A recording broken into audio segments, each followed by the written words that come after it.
Good afternoon guys, कैसे हैं आप सब बच्चों। आज हम स्टार्ट करने जा रहे हैं नया chapter, that is structure of the atom. अभी तक हमने एटम्स एंड मॉलिक्यूल्स देख लिया था कि एटम्स क्या होते हैं, मॉलिक्यूल्स क्या होते हैं, मोल कॉन्सेप्ट हमने बहुत अच्छे से पढ़ा है। आई होप आप सब ने पढ़ा होगा, अच्छे अच्छे न्यूमेरिकल्स भी किए होंगे। तो बच्चों अब हम देखते हैं कि एटम का स्ट्रक्चर जो है वो कैसा होता हुआ। तो as the name suggest of the chapter, हम स्ट्रक्चर के बारे में पढ़ने वाले हैं एटम के। ठीक है, इस चैप्टर में बच्चों पढ़ने क्या वाले हैं, हम एटम पढ़ेंगे। एटम में हमने देखा कि after the discovery of radioactivity atoms will further classified और divided into three parts: electrons, protons, neutrons. So in this chapter we will also discuss about the discovery of electrons, discovery of protons, discovery of neutrons. Okay, then model of the atom जो propose किए गए थे by the different scientists like Thomson, Rutherford, Niels Bohr, वो भी हम इस chapter में discuss करेंगे। एंड उसके बाद हम करेंगे बेटा atomic mass and mass number के बारे में हम डिस्कस करने वाले हैं। देन हम देखेंगे वैलेंसी एंड वैलेंस इलेक्ट्रॉन के बारे में। देन हम लास्ट में पढ़ेंगे आइसोटॉप्स एंड आइसोबार्स के बारे में। देन स्ट्रक्चर ऑफ एटम हमारा कंप्लीट हो जाएगा और इसी चैप्टर के साथ हम अपना केमिस्ट्री का सिलेबस 9th क्लास का भी कंप्लीट कर लेंगे। ओके, आई होप आप सब लोग अच्छे से पढ़ रहे होंगे। एटम्स एंड मॉलिक्यूल जिसने भी नहीं पढ़ा है पहले वो जाके एटम्स एंड मॉलिक्यूल्स वाली जो वीडियोस मैंने दी हैं आपको वो अच्छे से देखें, तभी ये चैप्टर बहुत अच्छे से समझ में आएगा, अदरवाइज नहीं आने वाला है। तो एटम क्या होता है, स्टार्ट करते हैं चैप्टर। एटम सबको पता है, हमने पिछले चैप्टर में बहुत अच्छे से डिस्कस किया है कि कोई भी स्मॉलेस्ट पार्टिकल्स जो नेचर में फ्री एग्जिस्ट कर भी सकता है या नहीं भी कर सकता है, मतलब उसका एग्जिस्टेंस हो भी सकता है या नहीं भी हो सकता है। और वो सबसे छोटा पार्टिकल जो किसी भी केमिकल रिएक्शन में पार्टिसिपेट करता हो उसे हम एटम कहते हैं। Is that clear? So atom की डेफिनेशन यही है। एक्चुअल डेफिनेशन आपसे कोई पूछे तो आप लिखेंगे atom is the smallest particles that may be और may not be have free existence. ठीक है, ठीक है। अच्छा, अब भाई एटम को बिल्डिंग ब्लॉक ऑफ मैटर भी कहते हैं। क्यों? क्योंकि एटम सबसे स्मॉलेस्ट पार्टिकल्स होता है। लाइक एग्जाम्पल के तौर पे अगर हम बात करें, बिल्डिंग है, लाइक डिवाइन की बिल्डिंग है, तो डिवाइन की बिल्डिंग बनाने के लिए सबसे स्मॉलेस्ट पार्टिकल्स हमने जो लिया है वो ब्रिक्स लिए, ईंटें लिए। ठीक है, तो 1 by 1 ब्रिक्स हमने अरेंज की, देन हमने बिल्डिंग बनाई। तो बिल्डिंग ब्लॉक्स ऑफ पूरी बिल्डिंग का जो मेन कॉन्स्टिट्यूएंट है जिससे बिल्डिंग बनी हुई है, सारे ब्लॉक्स बने वो क्या है? ब्रिक्स है। वैसे ही बिल्डिंग ब्लॉक्स ऑफ मैटर क्या होता है? एटम, यानी छोटे छोटे एटम मिलकर क्या बनाते हैं? मैटर बनाते हैं। क्लियर है? एग्जाम्पल के तौर पे अगर आप देखें बेटा, एक शुगर का पार्टिकल्स लें, उसे आप तोड़ते जाए तोड़ते जाए तोड़ते जाए तोड़ते जाए, कब तक तोड़ें? तब तक छोटा सा पार्टिकल्स आपको नहीं मिल जाए, आपको तसल्ली नहीं हो जाए कि हाँ अब इससे छोटा पार्टिकल नहीं होगा। वो सबसे छोटा सा पार्टिकल जिस फर्दर डिवाइड नहीं हो सकता वो एटम होगा। यानी उस छोटे से पार्टिकल से, उस छोटे के पार्टिकल जैसे कई पार्टिकल मिले होंगे तब वो एक शुगर का पार्टिकल बना होगा। So that's why we are saying here that atoms is the smallest particle and that is building block of all matter. ठीक है, जरूरी नहीं है सॉलिड का ही हो, गैस का भी हो सकता है, लिक्विड का भी हो सकता है, यानी ऑल मैटर का बिल्डिंग ब्लॉक होता है एटम। समझ में आई बात? अब बात कर लेते हैं, पहले जो डेफिनेशन दी गई थी वो क्या थी?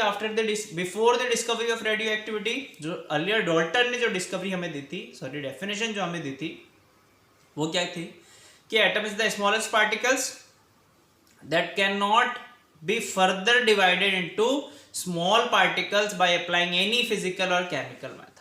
बात समझ में आ गई? ये हमें डेफिनेशन दी थी डाल्टन ने, जो after the discovery of radio activity wrong साबित हुई, क्योंकि हमने देखा कि एटम को हम फर्दर भी डिवाइड कर सकते हैं। कितने पार्टिकल्स में? 3 पार्टिकल्स में, इलेक्ट्रॉन, प्रोटॉन एंड न्यूट्रॉन। बात समझ में आ रही? चलो, तो हमने देखो यहाँ पर लिखा हुआ है बेटा कि atoms are further made up of 3 fundamental particles, उन्हें हम बोलते हैं fundamental particles, electron, proton and neutron.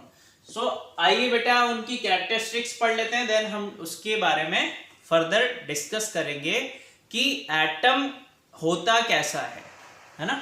चलो, सिंबल की अगर हम बात करें तो इलेक्ट्रॉन को बच्चों हम डिनोट करते हैं ई से, माइनस लगा के, प्रोटॉन को लगा देते हैं प्लस, और न्यूट्रॉन पे लगा देते हैं हम ऐसे जीरो, जो ये शो करता है कि न्यूट्रॉन न्यूट्रल होता है। कैसे पता लग जाएगा?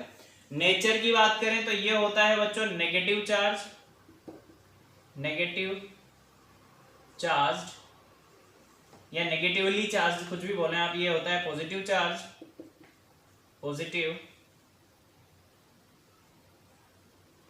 चार्ज, ठीक है। और ये होता है न्यूट्रल, न्यूट्रॉन नेचर में होता है न्यूट्रल, ठीक है। Atomic mass sorry actual mass of electron की अगर बात की जाए बच्चों तो होता है 9.1 इंटू 10⁻−31 kg। अगर आप ग्राम में लेना चाहें तो ये हो जाएगा 28 ग्राम, ठीक है। प्रोटॉन का एक्चुअल मास होता है 1.67 इंटू 10⁻27 किलोग्राम। इसे भी आप ग्राम में लेना चाहें तो ये -24 हो जाएगा। सेम मास होता है न्यूट्रॉन का 1.67 इंटू 10⁻27 किलोग्राम, ठीक है। ये तो हुआ एक्चुअल मास। अब आ जाओ रिलेटिव मास होता है बच्चों 1/1840 of mass of hydrogen. Hydrogen के मास के 1/1840 मास होता है इलेक्ट्रॉन का, यानी ऑलमोस्ट नेग्लिजिबल मास होता है, ठीक है।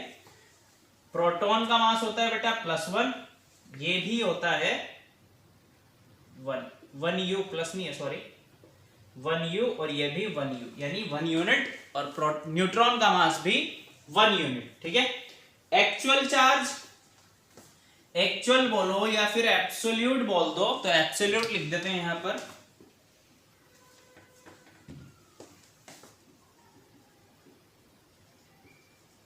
एब्सोल्यूट चार्ज कितना होता है। चार्ज की अगर हम बात करें बेटा तो ये होता है 1.6 इंटू 10⁻19 कूलम, ठीक है। माइनस में क्योंकि नेगेटिवली चार्ज है तो माइनस लगाओ या मत लगाओ कोई फर्क नहीं पड़ता। इस पे चार्ज होता है प्लस का 1.6 इंटू 10⁻19 कूलम। इस पे चार्ज होता है 0। क्या होता है? 0, क्योंकि ये नेचर कैसा है बेटा? न्यूट्रल।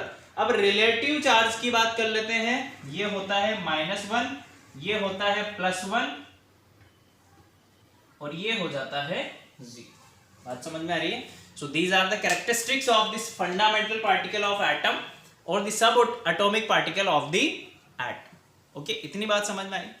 अब देखो फंडामेंटली हमने इस कैरेक्टरिस्टिक से हमने एक चीज देखी बेटा, अगर मैं रिलेटिव चार्ज की बात कर रहा हूं तो जितना माइनस में है उतना ही प्लस में है। एक्चुअल चार्ज की बात करें तो जितना माइनस उतना प्लस में, और न्यूट्रॉन पे तो कोई चार्ज होता नहीं है।